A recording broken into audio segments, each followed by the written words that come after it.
Qu'est-ce que ça veut dire concrètement l'intelligence émotionnelle? L'intelligence émotionnelle, c'est avoir cette capacité à entendre, voir et comprendre ce qui se passe en nous lorsqu'une euh, émotion, lorsqu'un sentiment, lorsqu'un ressenti se manifeste à nous.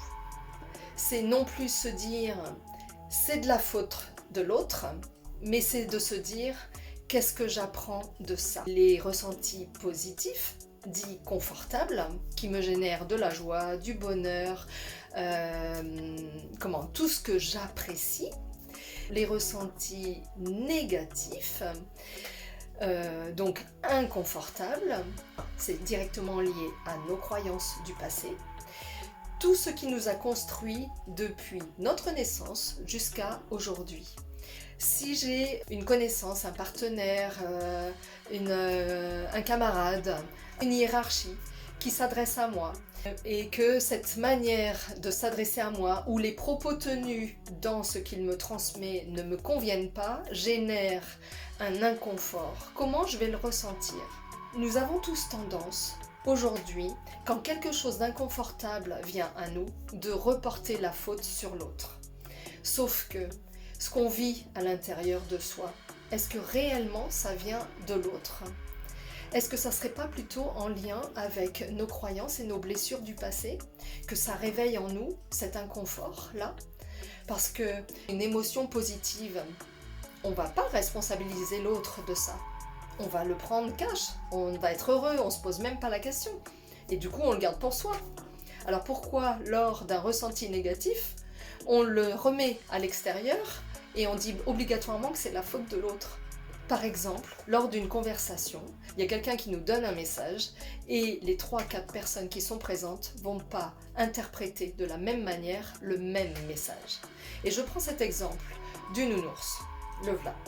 Donc, si je te pose la question, qu'est-ce que tu vois? Tu vas me dire un nounours. Alors, là où on ouvre le champ des possibles et notre perception, es-tu vraiment sûr de voir un nounours? Et si tu te trompais, en fait? Parce que si je me mets à ta place, moi je vois pas un nounours, je vois le dos d'un nounours. Et la deuxième personne à côté de toi, lors de ce discours, elle va voir ça, un autre angle. Et du coup, qu'est-ce qu'elle va dire? Je vois un nounours. Es-tu réellement sûr de voir un nounours? Parce que moi, à ta place, je vois un profil de nounours. Et la troisième personne, ça sera la même chose. Qu'est-ce que tu vois? Un nounours. Ok? Mais moi, je vois la face avant d'un nounours. Ce qu'il constitue le nounours, c'est l'arrière, le profil, le devant et l'autre profil. Est-ce que ça te permet de comprendre l'interprétation qu'on peut avoir des messages qui viennent à nous? C'est selon le positionnement que tu prends, de par tes croyances, tes émotions, tes sentiments, tes blessures passées, eh bien tu vas interpréter d'une manière un propos alors qu'il n'était pas forcément apporté de la manière dont tu penses. D'où la question, et si je me trompais? Du coup, comment gérer son interprétation?